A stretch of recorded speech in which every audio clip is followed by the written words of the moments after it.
The travesty of what has rocked the Middle East over the past year has been nothing more than an absolute calamity, but what we can see is that after October 7th, the devastation of what has rocked Palestine has been nothing more than horrific. But what we need to address is the fact that in many ways, these things could have been drawn to an end. We could have seen the innocent hostages that were captured on October 7th brought home already and seen this absolute devastation brought to a close. But no, what we see is in many different ways, in many different instances, Benjamin Netanyahu and those within the upper echelon of his government and the Likud party have been doing everything they can at every turn to torpedo hostage negotiations to get back these innocent Israelis, and in the process claiming they care so much about the innocent people that have been taken captive by Hamas, while also completely leveling Gaza itself, therefore possibly killing these hostages. But who knows? Of course, the Israeli government doesn't, as they indiscriminately bomb Palestine,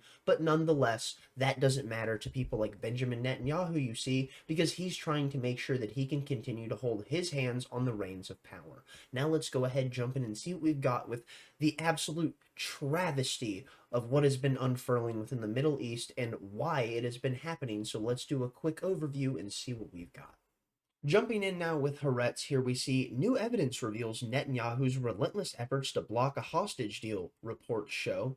Torpedo the deal. Israel's Channel 12 News exclusive report features new documents and previously unheard conversations showing Netanyahu's efforts to sabotage any hostage deal. And what this does is bring to me the thought of Netanyahu when he had a secret conversation that was exposed, where he was being recorded and he had no idea, and he was talking about the fact of why it is that he would be funding Hamas and doing so with the intent of, and I quote, controlling the height of the flame, believing that they had the ability to destabilize the perceptions of the Palestinians on the world stage by funding a more radical movement, thus completely annihilating the perceptions of what the PLO would be represented on the world stage, showing that the Palestinians do not have a serious frontrunner to be an actor on the world stage to deal with many of these different nations in places like the World Court.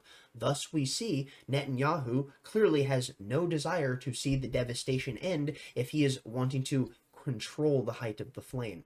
So, we see the fact that he wants to apparently torpedo the deal, and he's done everything he can to sabotage any hostage deal that's been presented. And this is what's been reported widely. Of course, it wasn't done so within American media for ages. No, you had to rely on those within Israel itself. Places like 972 Magazine, Haaretz, Times of Israel, the Jerusalem Post, need I go on? But of course you see, so this, let's say, corporate press, the regime media, the Mockingbird media itself, the propagandists that do nothing more than propagandize you and sell you felonious, nonsensical bullshit on repeat to consistently sell you on another war, another conflict, and another $1 trillion spent at the fact of nothing more than devastation so the military-industrial complex can profit.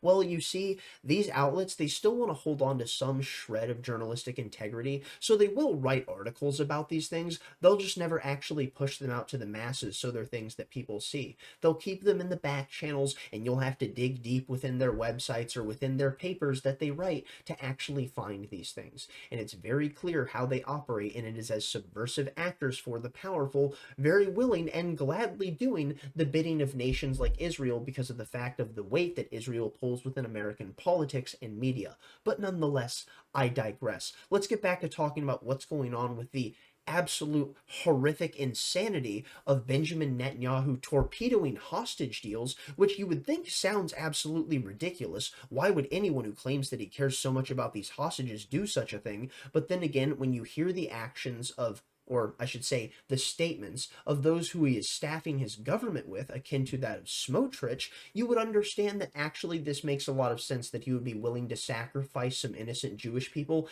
at the behest of achieving his goals of making sure that they could conquer Gaza and the West Bank, which specifically Israel, and I would say not specifically all of Israel, but more so the right-wing sector of Benjamin Netanyahu's government, the Likud party, and those even further to the right of him, the thing that they care most about specifically is Judea and Samaria. Gaza is just something that the world is watching be destroyed. The thing that they truly want to conquer is what they consider the Holy Land, of which many actions had happened within the Bible, and that is why they want Judea and Samaria, which is, like I said, the West Bank, so bad. So, the fact is, here we see from Smotrich, it might be justified and moral to cause 2 million Gazans to die of hunger, but the world won't let us.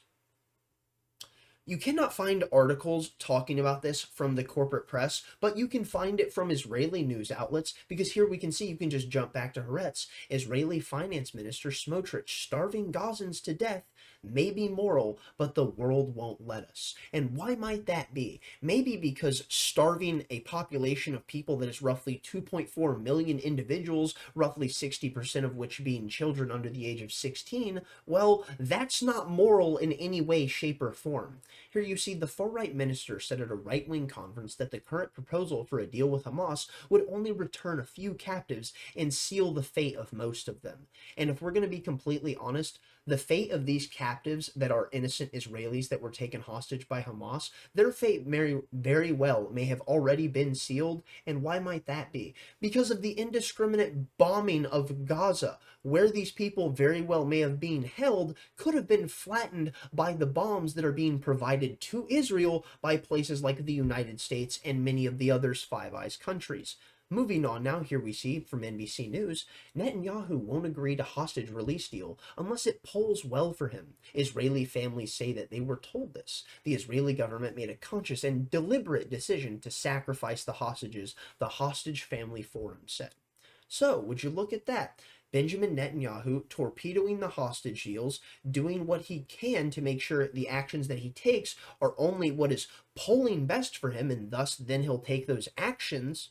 Oh wait, actually that's not the case, because here you can see from the Times of Israel, poll finds 60% of Israelis back proposal for hostage ceasefire deal. So what we see is that even in June, the people of Israel were protesting en masse on the streets to the tune of tens of thousands of people, which they were even doing against Benjamin Netanyahu before October 7th had happened, because he had effectively circumnavigated his way back into power, being the longest serving prime minister in Israeli history, and this was something that defied the standards of the Israeli norms, thus people were protesting it. So what we see with this war is Benjamin Netanyahu gets an opportunity to make sure that people's eyes are not targeted on him for his actions for that, and he can hopefully salvage his legacy in the eyes of the Israeli people by defeating the I would say, encompassing enemy that is Hamas, but realistically, Hamas is effectively the biggest gang in an Israeli prison, as Dave Smith has stated, which I truly find to be such a fascinating dichotomy when you consider the fact of people claiming that what happened on October 7th was effectively a prison break. I'm not sure that I would actually use that framing, but it's an interesting thought process, and you can understand why it is that they come from it. Nonetheless, moving on, I would argue that we need to pay attention to something that is absolutely and utterly despicable, and it's that even the fact of Benjamin Netanyahu being someone who is a governmental figure who has gotten into this position of power by the votes of the people of Israel, it doesn't matter to him.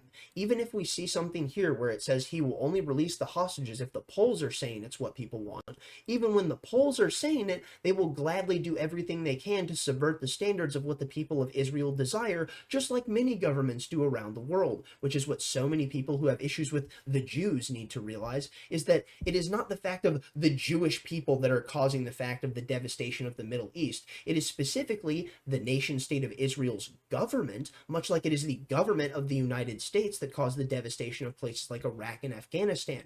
But of course, they're not going to contend with that, because people caught within the tribal binary framework of thought will never actually operate on the standard. They will simply see a group and then castigate them as the villain, just as we are seeing so many people within Israel and the world do specifically that are caught within that tribal binary mindset about Palestinians, amalgamating the fact that all of them are equivalent to Hamas, which is absolutely and utterly absurd to the highest order.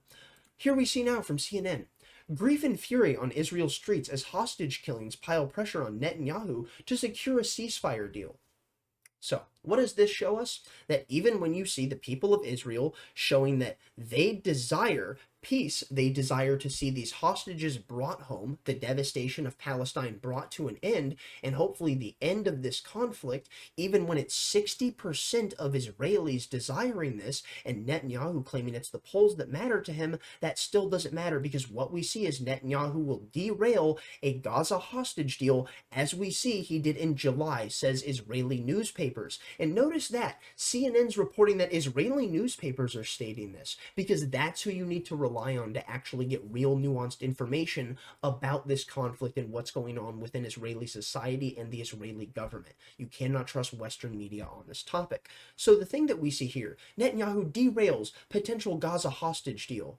Well, what we would need to understand is that when this poll the Times of Israel was talking about was taken, where it shows that 60% of Israelis back a proposed hostage for a ceasefire deal, this was in June of 2024, and this is the poll that actually ended up pushing people within the Israeli government to end up driving for this most recent ceasefire deal, as this is one that was not only offered up from within the Israeli government, but one that was also assisted and bolstered by countries from around that had worked with other people from the more liberal side of the Israeli state itself. So what we see here is, even when you see 60% of Israelis backing a proposed hostage ceasefire deal, Benjamin Netanyahu will still abandon that desire, even though his excuse in its entirety is that he will do what is best for him and what is showed by the polls. And what we see here is clearly that was nothing more than a lie.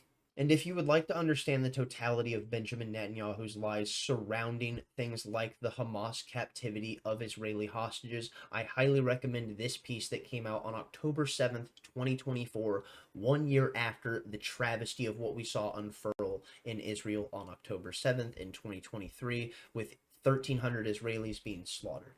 Here we see from Haaretz how Netanyahu has systematically foiled talks to release hostages from Hamas captivity.